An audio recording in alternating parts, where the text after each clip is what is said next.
Well, good morning and welcome everyone to this Financial Institutions Industry Breakout Workshop. We're very grateful for all of the participants this morning for taking the next 45 minutes out of your busy schedules to hear from our experts panelists who I will now introduce. So my name is Stephen Trickey and I'm Aon Australia's Financial Institutions Practice Leader, and I'm very proud to be hosting this particular session. I'm also delighted to be joined by Daniel Butler, who is Head of Financial Institutions Risk Consulting for Aon's global risk consulting business for the EMEA region. Daniel is based in London, so we're particularly grateful to him for joining us at this late hour in the UK. By contrast, Joel Sulkes joins us from the comfort of his home in New Jersey at a far more agreeable 5 p.m. local time. Now, Joel is Aon's global financial institutions practice leader within our commercial risk solutions business.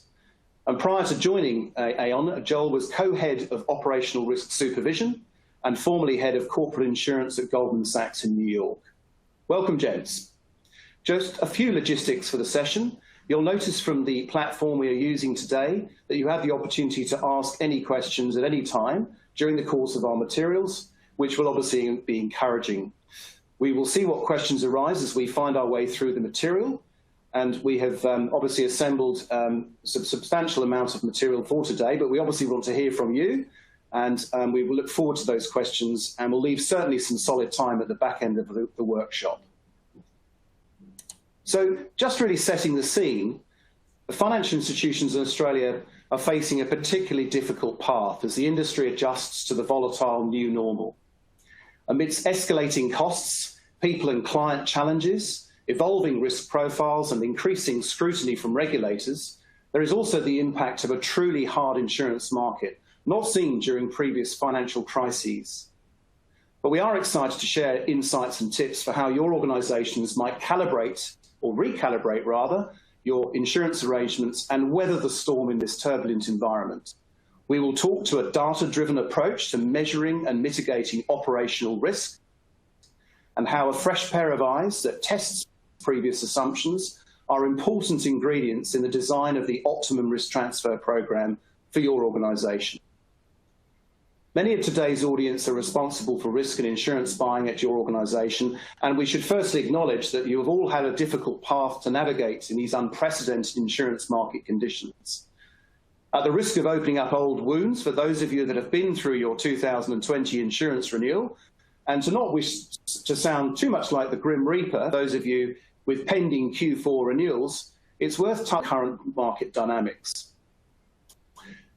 Regrettably, prevailing insurance market conditions have deteriorated beyond any point in living memory, with losses set to dwarf some of the biggest insurance events in history, such as the September 11 terror attacks, US dollars 26 billion, the 2005 hurricanes Katrina, Rita and Wilma caused combined insured losses of about 116 billion US, the 9.1 magnitude earthquake in Japan triggered the vast tsunami and ensuing damage, including the Fukushima nuclear power plant, insurance losses of about 40 billion US.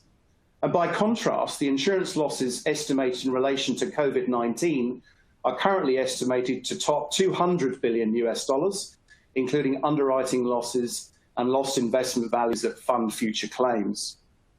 At a local level for financial institutions, the community will have experienced an increasingly hard market well before COVID-19 struck, fueled by the impact of the Hayne Royal Commission, our world-famous litigation-funded class action environment, and a mounting realisation by insurers and reinsurers at head office level that premium levels are simply not sufficient to meet a rapidly deteriorating loss environment. What's interesting about the last two hard-ish markets, and I say that as if you probably blinked you would have missed them in Australia, is that in 2001 and 2008, the supply side within the insurance industry was strong and new capacity re-emerged swiftly. This time, we have had a major arrest in that supply side as COVID has resulted in insurance and reinsurance capital providers frankly scratching their heads as to where they place their next bets, with Aussie PI and D&O frankly not really on their shopping lists. All of these issues have played out as depicted in this illustration. As mentioned, the substantial capacity shortfalls, depending upon the organisation, around half the available options have disappeared. flowing from market locally and in the London market typically. This is and deductibles being under pressure, and some core examples of coverage being actually under pressure and lost, and not simply the bells coverages, but really important features such as mitigation, broad crime insurance coverage for things like social engineering attempts. What's particularly interesting is that organizations are starting to and quantify true cyber exposure, and often finding this exposure to be vastly greater than previously considered. And sadly, it is not an unreasonable bet to make that slack cyber risk management will escape the watchful eye of litigation funders and the legal community. So hopefully I haven't depressed you all thoroughly by now and that you aren't tempted to switch to a different workshop. The good news is that there is light at the end of the tunnel, as we will now explore Joel and Daniel. With this in mind, Joel, he is now transferable lessons learned from the 2008 GFC as we move into the world of the new COVID normal. Joel. Thank you very much, Stephen. It is great to be participating in this wonderful event and to be given an opportunity to join this industry breakout. As Stephen mentioned, I've been at Aon for 2 years now working to help build out our global financial institution industry practice. In my prior roles before coming to Aon, as Stephen mentioned, I spent 15 years at 2 large global New York-based investment banks responsible for their insurance programs, and then most recently co-heading a segment of an operational risk department responsible for managing first-line operational risk. As anyone who's been in a risk role over the last 2 decades knows firsthand, crises events, as Stephen mentioned, don't seem to be the exception to the rule anymore. They seem to be the rule. Going back to 9/11, 7 years later, the world went through the global financial crisis. 3 years later, there was the Japanese earthquake, tsunami, and Fukushima nuclear reactor meltdown. 1 year later, in 2012, Hurricane Sandy destroyed the northeast coast of the United States. And then we had an almost 8-year stretch of relative calm until the onset of the world's first global pandemic in 2020 and the ensuing recession that we find ourselves in the midst of now. If comparing the last global financial crisis of 2008 to this crisis, there were obviously very different causal factors and characteristics of these recessionary events. In 2008, it was an excessive risk-taking in the credit and mortgage space, structured and distributed to a wide array of investors across financial products, markets, and channels, which ultimately led to a loss of investor confidence and a collapse of the financial markets. In 2020, the onset of this recession was a novel virus that took advantage of globalization trends and made its way across the globe, causing the need to socially distance and effectively put the global economy into the equivalent of a medically induced coma until we find a vaccine. In 2008, global regulators had not yet developed a playbook to firefight such systemic levels of market collapse. In 2020, the Global Fiscal and Monetary Response Manual was dusted off quickly, and through massive amounts of stimulus deployed in quick order, market confidence has been regained for the time being. In 2008, by and large, the insurance markets were still relatively competitive. In 2020, the onset of this recession, as Stephen has described, coincides with a much firmer, if not hardened, global insurance market that the industry has not seen in decades. In 2008, financial institutions and bank internal risk frameworks, as it pertains to non-financial or operational risk, were less mature. Over the last 12 years, global regulators have pivoted focus from classic financial risk, such as credit and market risk, and have really pushed financial institutions to establish equivalently statured and robust frameworks for managing non-financial risks like cyber and conduct risk that are less understood, less modeled, and less managed, but that can create the same level of outsized losses. Just going to turn the slide here.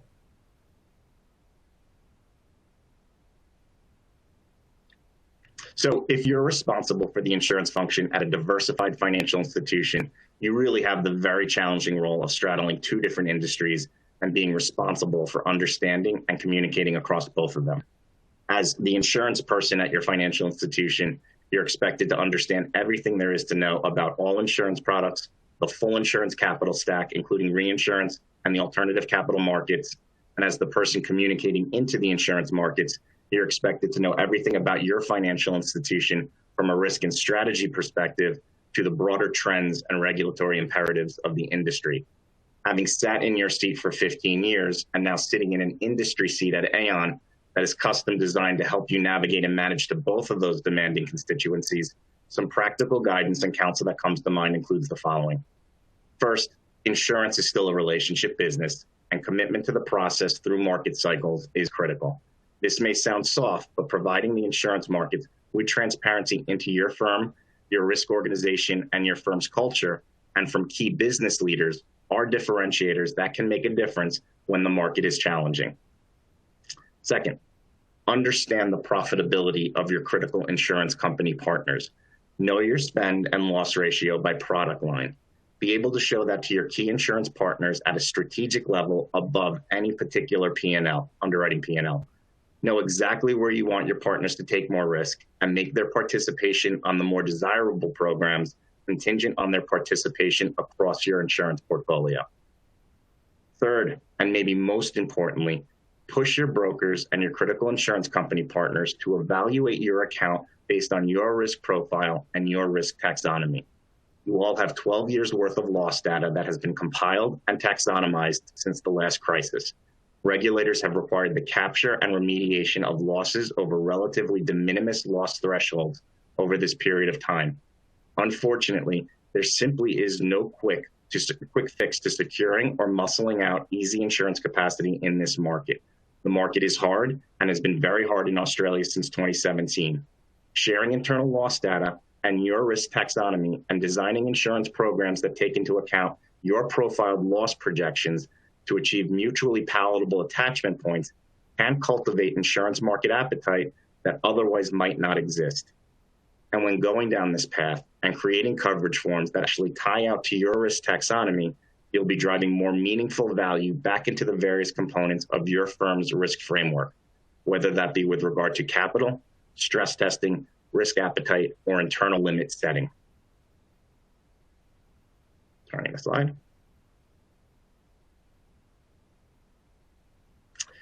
In terms of the risk environment, what we're experiencing in this sector is the necessary evolution of business models and the corresponding evolution of risk profiles. In the financial institution bank space, there are 2 or 3 themes that I would say we're most focused on and following. The first is resiliency. Broadly defined, financial institutions were already branding themselves as technology companies pre-COVID. Post-COVID, we're seeing the massive acceleration of digitization strategies generating a risk focus on business continuity, disruption, fraud, and contact.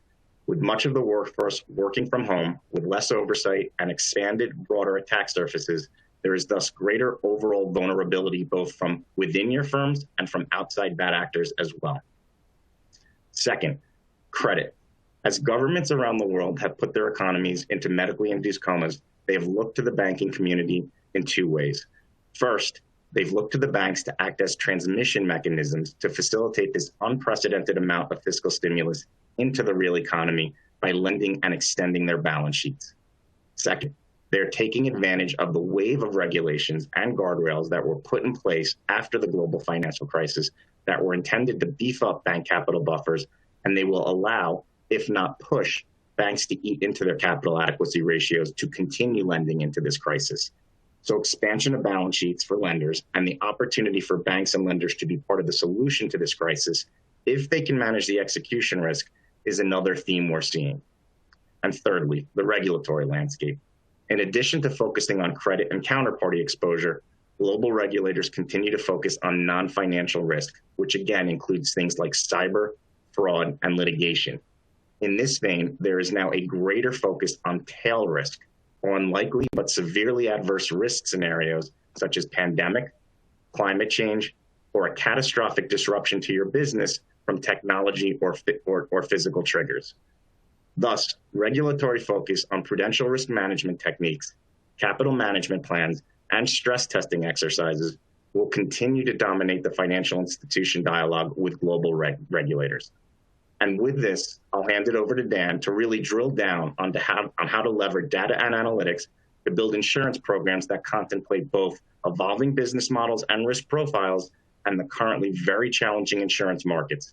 So over to you, Dan. Joel, thank you so much. It's great to be here, and thank you, Stephen, for for inviting me to participate in this morning's session. So when we look at the two sectors alongside each other, when we look at the financial institution sector alongside the insurance market sector, as Joel was alluding to, both these sectors have got very similar challenges. There's challenges around regulation, there's challenges around understanding emerging risks, there's challenges around managing volatility. Both sectors need profit. The banking sector is under pressure for yield. The insurance market needs to make a profit. They're under cost pressures and they have capital pressures. And the onset of COVID-19, as Joel was saying, is only accelerating the trends that we were seeing in Australia before March of this year.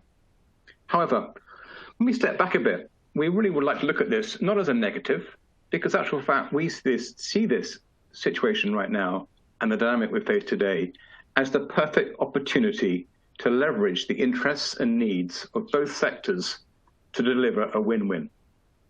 So why do we believe that we're now in a position to create a win-win?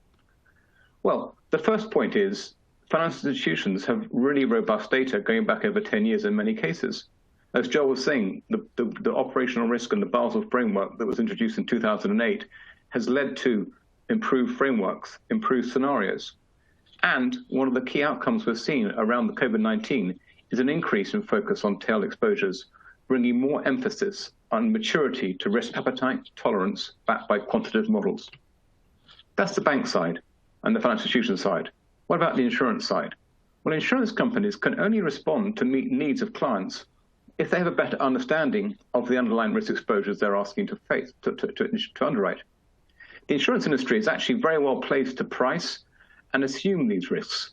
But we can see now the outcome of a real collaboration of both sides is improving coverage clarity, improving payment certainty, creating a risk-driven discussion, long-term contracts, and last but not least, measurable value for firms. Such an outcome actually leads to a win-win for both sectors. A really good example of a recent win-win was in the cryptocurrency space. One of our clients had a constraint in capacity for cyber fraud exposure, and certain markets were refusing to provide cover since they weren't comfortable with the underlying risk exposure. Our approach brought new additional capacity with both direct and reinsurance markets. I will explain this more later. So, we thought we'd share with you, before we go into more practical examples of how we're doing this, is actually, we wanted to flag a recent study, which you'll find in the resources section of the platform, where we provided the likely impact of the potential global recession on key financial risks, such as fraud, clients, products, and business practices, execution, delivery, and process management. I would strongly urge you to take a few minutes of your day to read this white paper that we recently published. The paper provides a great overview of the regulatory challenges facing the FI sector, the implications for risk transfer, risk financing, captives, and buying trends. The overriding message being that COVID-19 is increasing the importance of managing and financing tail risk exposures. Within the paper, what I'd like to share with you today, though, is a chapter where we study the extent to which COVID-19 is likely to impact operational risks, which, or as we now commonly call them, non-financial risks. We were able to do this analysis thanks to the fact that we've been collecting operational risk loss data for 20 years. We were therefore able to look back at the previous economic crises, such as the Asian crisis of 1997, the dot-com bubble of 2000, and the global financial crisis in 2008. And then we applied regression analysis to demonstrate the existence of the relationships between operational loss frequencies and the volatility index. This enabled us to forecast the potential impacts of what COVID-19 is potentially going to bring to these non-financial risks. And as shown in this chart, our models show the number of external fraud losses is expected to increase materially in 2020 and beyond as a result of the economic impact of the pandemic. So I recommend this as a great read, and hopefully will encourage further debate on the methods to quantify these sorts of non-financial risks. So what do we mean then in terms of enough of a theory? How do we put this into practice in today's market? Well, our risk quantification and insurance optimization approach, the starting point really is accessing internal operational risk loss data. As stated earlier, most financial institutions now have a good amount of consistently categorized internal loss data going back 5, 10, and sometimes 12 years. Our experience suggests that this is a key determinant for supporting the risk quantification approach. In addition, it's always helpful to supplement this with outputs of your key scenarios or any external data that you may have been using. By starting here, we can better understand our client's underlying risk profile, which helps to inform decisions around appetite, the impact of insurance in managing volatility, and therefore designing the program that suits clients in terms of their design. Our approach has been implemented many times and was originally designed to help globally active banks who were using advanced measurement approaches to benefit from risk transfer for regulatory capital. This approach met all the regulatory capital requirements at the time. We actually learned a huge amount working with banks and insurers in this process, and now we have distilled this knowledge and expertise to create a process that provides real value to the insurance renewal process, and its relevance is never more so in this hard market. We've been applying this approach to FIs of all shapes and sizes, no matter how sophisticated they are. So what are the main benefits of this approach we're talking about here? Well, first of all, it providing an analytics data-driven approach of a risk profile. Why do we care about this? Why is this important? Well, as Joel was mentioning earlier, there's tremendous pressure and stress and challenges for buyers of insurance in financial institutions. Therefore, by developing a key understanding of the underlying risk profile provides the foundation for internal discussions around the context into which insurance can be considered. It is against this background that we can support buyers with a health check of their current insurance structures. What do we mean by health check? Well, typically, our analysis answers questions such as what is the probability that the retention will be breached? Is it a 1 in 5, a 1 in 20, or 1 in 50 year event? And the same data analytics can be applied to the limits purchased. Such metrics are based on the client's underlying risk profile, which means that decisions around limits and retentions are based on the overall risk appetite of the client.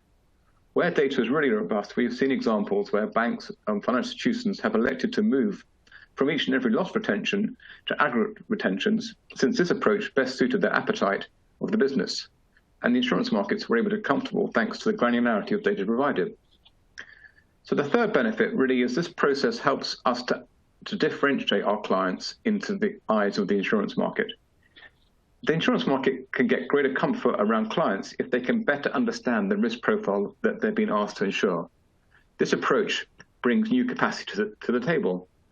As I said earlier, the cryptocurrency situation that we recently addressed this month was a perfect example, where we use clients' data plus our modeling knowledge to present the risk in a way to give sufficient comfort to insurance and reinsurance market who previously declined to take risk in this class. The outcome was that we secured significantly increased capacity at a price which the client was very happy with and prepared to pay.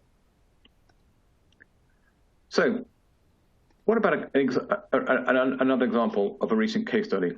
The final case study I would like to share with you this morning is a client last year who wanted to have a contract that was measurable, gave clarity of cover and certainty of payment, and was linked to risk appetite.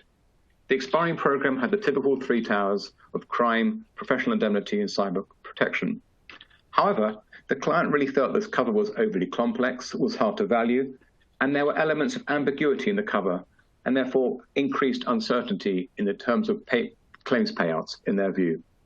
So the process we went through around the insurance optimization led to an outcome where we secured a combined coverage for these sorts of broad operational risks, where the coverage was clear, the payment certainty was higher, and the contract could be valued internally by that firm. So how do we achieve this?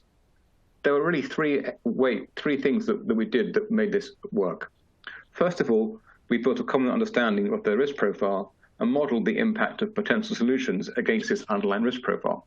Through this process, we selected the appropriate attachment point, which was key, as well as the limit and the expected costs.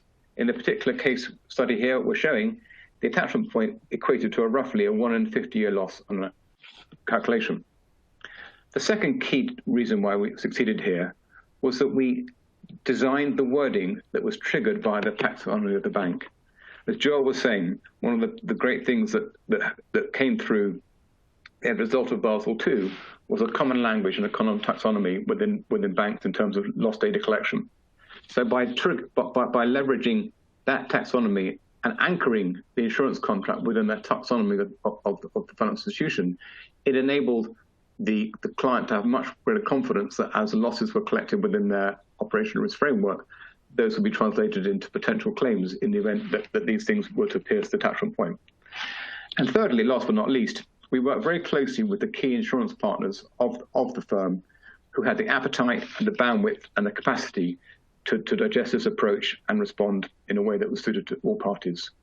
So this particular example is an example of what we did last year, but since then we've had the example of the cryptocurrency event and others where we've tactically used our analysis to secure sometimes lower retentions on expiring placements, as well as reducing the original premium increase requested by the expiring markets. So we really see this approach as an evolution of best practices that were prevalent 3 or 4 years ago, but really applying them now into the lens of how we can support managing cost and managing volatility as well. So what we'd like to leave you with is some top tips as to how to succeed in these challenging times. There's really 4 things we'd like to share with you. First of all is starting the renewal process early. Clearly, the analytical approach we're talking about today involves a fair degree of lifting in terms of going through the information, preparing the information, working with the client to make sure everybody's happy. So it means that the whole renewal process should start a lot earlier than perhaps traditionally have done so. But we firmly feel that the rewards are absolutely clear, and therefore the planning process is essential. The second tip really is to leverage your existing operational risk loss data and scenarios. This really is a key takeaway. Because there's a fantastic amount of information available in many organizations, and having that ability to leverage that information and drive that information in how you articulate your risk profile and how you demonstrate your forward-looking scenarios really helps differentiate you're in the marketplace compared to your peers. Thirdly is really bringing analytics to distinguish your risk profile. As we said earlier, the insurance market is there. It's a marketplace. It's struggling because of what's happening historically with potential losses that could be coming down the pipeline as well. So therefore, by bringing more analytics to the table, it gives the insurance market and the actuaries within the insurance market more comfort, more ability to distinguish your risk profile versus your peers, and therefore secure a better outcome. And the final top tip we'd like to leave today is just to embed your insurances into your risk frameworks. Where we think insurance provides the most value is protecting against unexpected loss events. And therefore, having the insurance contracts you purchase embedded within the risk framework means that insurance can actually be used as a tool to manage volatility and create real value over the short, medium, and long term for you as an organization in protecting you for unforeseen events that can happen in what is effectively a very high-risk world that we all live in today. So with that, I'd like to hand back to Stephen, who perhaps has managed to field some potential questions. Stephen? Yes, I have. I've got a couple of questions that have been coming through. And please, if you're eager to ask a question, do not be shy. We're keen to take those questions on board. I might just provide a little bit of a summary before we get to questions and answers, though. So I think certainly what I've been hearing about today is it's certainly worthwhile to adopt a fresh pair of eyes to the approach of your risk transfer insurance arrangements, and start to adopt, as Joel was saying, a process of almost re-educating senior management and board directors about where and how insurance can still provide valuable protection against unexpected high-value, low-frequency events in particular. I think Daniel's commentary around the alignment of interests with insurers is a key point in order to define that moment where high-value, unexpected losses can be protected for. But I think what we did here, however, was it's important in order to get to that place to review and refresh the understanding of the organization's operational risk profile, rather than be led by the assumption that what was once fit for purpose is still the case, and that you are not essentially unconsciously sleepwalking into a very costly renewal without a very firm plan A, B, and probably C. And finally, a big takeaway from what we heard is that despite the hard market conditions prevailing, it is worth re-examining your insurance protection through the lens of the organization's unique operational risks taxonomy, and not simply by reference to the product the insurers are now willing to sell at a vastly increased cost. Clearly, the extent to which you will will wish to undertake a deep dive review, as we've described. It will obviously depend upon your available resources and the quality of your internal loss data and scenarios. But the key message, I think, what I've heard a bit about is that you don't need to be alone in conducting these type of data and scenario-driven assessments to enable and to ensure that your program is still fit for purpose, or potentially, quite frankly, is needing to be justifiably right-sized. So we've got a couple of questions coming in now. The one I quite like here, which I'll just start off with, if I may, and I'll probably have a stab at this. When is the insurance market likely to stabilize, and will things get worse before they get better? Well, that's a very topical one, and sadly, I don't have a crystal ball. Maybe Daniel and Joel do. I think I might just open up with a few remarks there. I think certainly in terms of the supply side, particularly if I talk about markets like Lloyd's, where their stamp capacity, as some will be familiar with, has essentially reached almost a complete sort of point during Q4. That rollover is typically due to occurs on the 1st of January, as and when reinsurance treaties, as they're called, are completed. So certainly it will hope to stimulate more capacity coming into the market from the new year. We also hear some stories of some green shoots with 3 or 4 startup London markets emerging.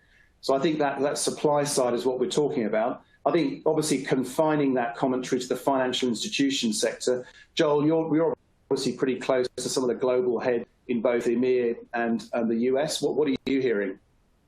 Yeah, I would agree, Stephen. No crystal ball here either, but certainly counseling clients that in the near to midterm, we don't expect the market to improve materially. Couple factors dynamically that are impacting that. Number one, I would say insurers are still ingesting COVID claims, and there is still ambiguity around business interruption. So that's giving pause and continuing to keep insurers disciplined, I would say, around terms and conditions, pricing, capacity, et cetera. As Stephen mentioned, on the supply side, at best green shoots, we're not seeing a ton of capacity rushing in opportunistically into the market at this point in time, as we've seen in prior, hardened markets, if you will. And lastly, I'd point to the interest rate environment. The interest rate environment isn't going up anytime soon, which gives insurers some leeway to relax discipline on the underwriting side. So I think a combination of those factors points to a firmed market in the near to midterm, and that's the way we're counseling clients at the moment.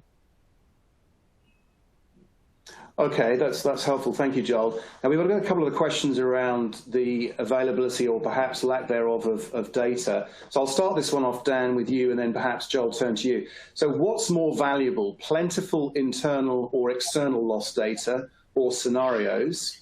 And a sort of follow-up to that is, what would you say to organizations that have enjoyed a clean or virtually clean loss history, who are struggling to justify the cost of policies that had previously been aligned to very credible scenarios in the past? So let's talk about that sort of availability of data and scenarios, and talk about organizations who've been struggling with the fact that they have a clean history. Yeah, okay, so let's, in terms of the what do we prefer, good internal loss data versus scenarios? I think, as I said earlier, internal loss data is a bedrock. It's the best indicator for us. Okay, it's backward looking, but it gives us a very good sense of exposure. The scenario piece is clearly more, it's a forward-looking area, and it's a perfect combination of the two, which enables us to do a better job understanding the risk profile.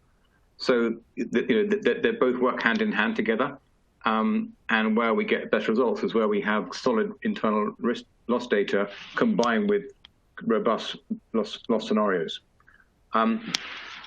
So my answer would be, really, we will weight them all as the same, but the internal loss data is probably the real anchor moving forward. In terms of firms that have had good loss experiences, and why bother sort of question, that's a really good question. And I think what we've tended to see often is the insurance market sometimes over penalizing firms, even though they've had good loss history. And therefore, where we created real value in this process is actually by being able to construct a risk profile to reflect what their exposures look like, albeit without necessarily their own with a huge amount of internal loss data, enables us to have a more educated conversation with the markets to show why a lower attachment point and a lower premium is justified, and therefore by anchoring the insurance structure against their underlying risk profile, often help to drive a better outcome for that client. So often it works as well for clients with less loss data to justify to the insurance market as to why their premiums should be lower, why their attachment point should be lower. What about you, Joel? I mean, you get this question presumably quite a bit from organisations that you've seen and talked to quite often in terms of those that have had plentiful loss data and those that have a very unblemished history, and they all seem to be struggling in the same pool. Look, I mean, I think my response there is, there is no easy insurance capacity right now. It's all very hard work. And so, thinking about your approach to how you're sizing your insurance programs, how you're sharing information with your insurers, it's just the optimal time period, especially contemplating, I think, the overall market view that the industry is going to stay firm for at least the near to midterm. It's just the optimal time period to take a fresh approach and think about, bringing data differently to your insurance company partners and to your brokers, and going through an optimization exercise and kicking the tires on things and trying to take a look at, the way you've been sizing programs in the past and thinking about doing it differently. So, I guess my overall view is it's hard work all around. A different approach, a different lens, kicking the tires it's the right market to go through that exercise in. Excellent. Gents, inevitably a good session such as this would not be complete without a good splash of cyber. And I think we've had a couple of related questions about cyber. Firstly, kicked off with that phenomenon known as silent cyber, which we might have a stab at explaining, but certainly the question around how financial institutions are coping with silent cyber. And I suppose relating to that is the fact that we are starting to see greater focus about cyber. And I'm curious, Daniel, from a scenarios perspective, what role cyber risk scenarios are playing to potentially right-size programs. And I suppose relating to that, which is a slightly more difficult question, is, how are we coping with the effect that certain insurances that presently assume to cover cyber risks, I'm thinking about professional indemnity from a liability perspective, perhaps in the future being more explicitly excluding those risks on the basis that the insureds are encouraged to purchase standalone coverage. So I think firstly it's a sort of scenarios related question, and then we might move into kind of the mire of how the performance of contracts is going to be challenged as cyber starts to become more of a narrower coverage with the marketplace. Yes, Stephen, I think the cyber piece is fascinating. So I think cyber can be looked at perhaps in two different lenses. The first is from a point of view of operational, as Joel was saying earlier, operational resilience, supporting the firm from the point of view of business interruption losses, supporting the firms in terms of cost mitigation, and supporting the firm in terms of helping to mitigate claims. And the second lens is more around the lens of risk. So looking at from the point of view of internal, external fraud, clients, products and business practices, and execution, delivery, process management all have an element of cyber potential coverages. So one of the reasons why the optimization process is a sound process to go through is that it helps to unearth both areas where there could be duplicity and areas where there could be gaps. So a key concern of any buyer and risk stakeholder is to make sure that there's understanding and confidence in the coverage which the firm is purchasing.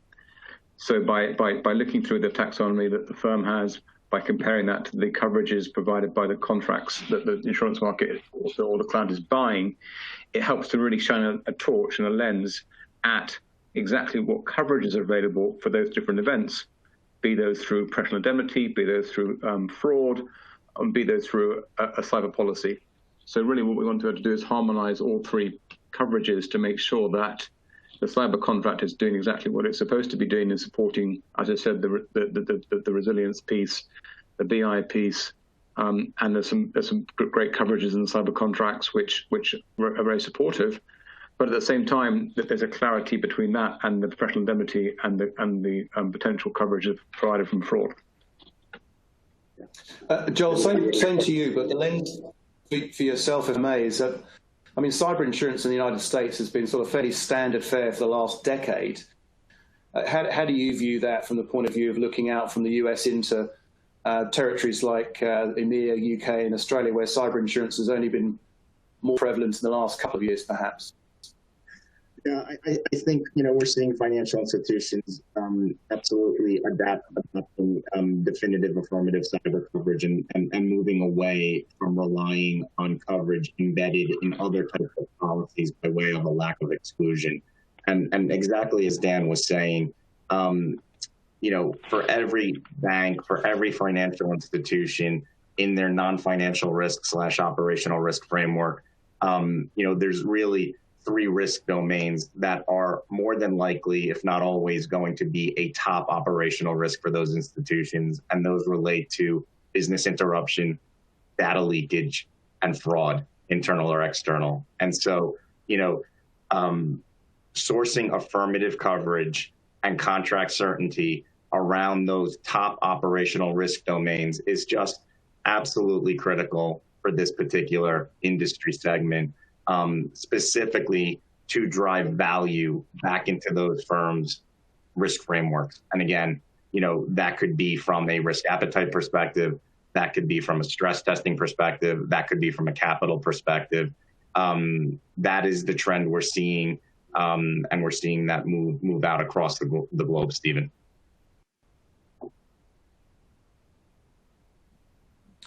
Now, we've got a good question here, quite a good practical question around, you discussed starting the renewal, or suggest starting a renewal process early. How early should this process start? So I might have a crack at that and then I'll pass to you, Joel. So I think it's a really big sort of barometer, this. I mean, on the one hand, I had a call around 3 weeks ago from a financial advice business whose COO said, look, we're struggling with our current broker to get terms for our renewal. Can you help? And I said, well, when's your renewal date? He said, next week. So I think that's probably the worst case scenario where, unfortunately, we had to pass that opportunity by. Moving out to large tier 1 banks, where there is a danger that if you try and engage the insurance market too early, there's a little bit of a kind of, come back to us in a quarter's time. We're still dealing with the current quarter renewals. So there's no one right answer. And I think obviously there's a point about the complexity of the business that is at hand, the complexity of the program, the size of the program, the amount of capacity you're trying to build, all those good things.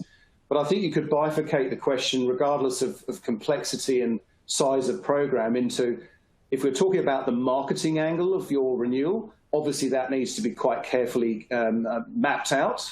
But I think if you're talking about the processes that Daniel in particular has been discussing today, if you're re-examining and exploring that program, looking into data scenarios, you probably want to give yourself a good 6 months to complete some of that work. Daniel, what's your sort of view on that? Yeah, no, Stephen's spot on. I would have said 6 months is a good starting point. Funnily enough, some of our clients are almost starting as they finish the renewal at the moment.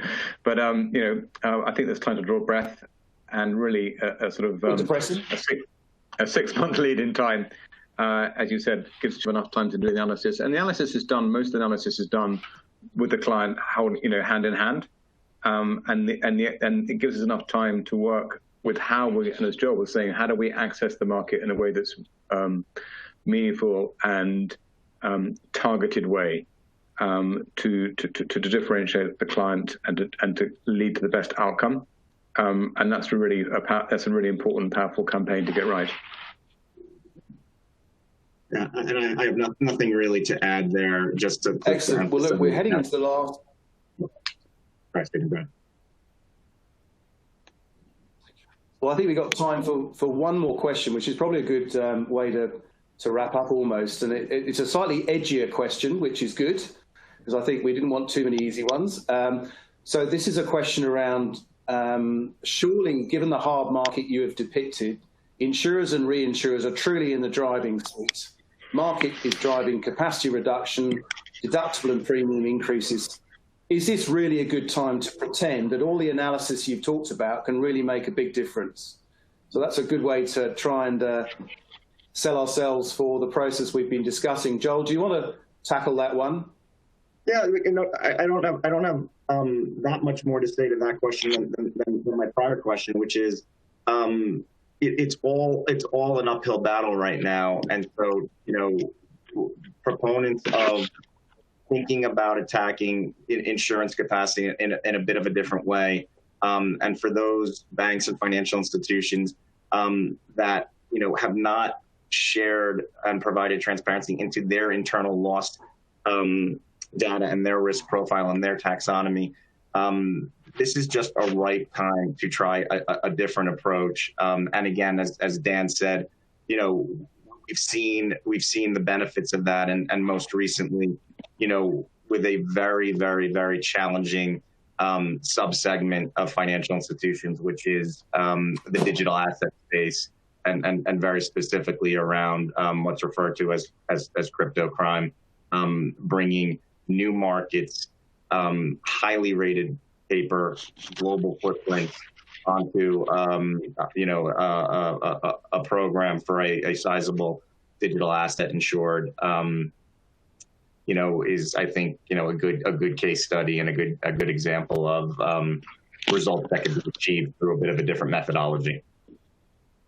Absolutely, John. I think this, as you said, this is the perfect time, and it's such a seller's market right now that this is the time really where we have to hunker down with our clients, build the campaign, build the message, and drive the right outcome into the insurance and reinsurance markets. And now's the time to do it. Excellent. Well, look, Dan, Joel, thank you ever so much. I think we've reached our close now, and we're at time. So I'd like to thank Daniel Butler, calling from London. He needs to get to bed now. It's getting a bit late for you.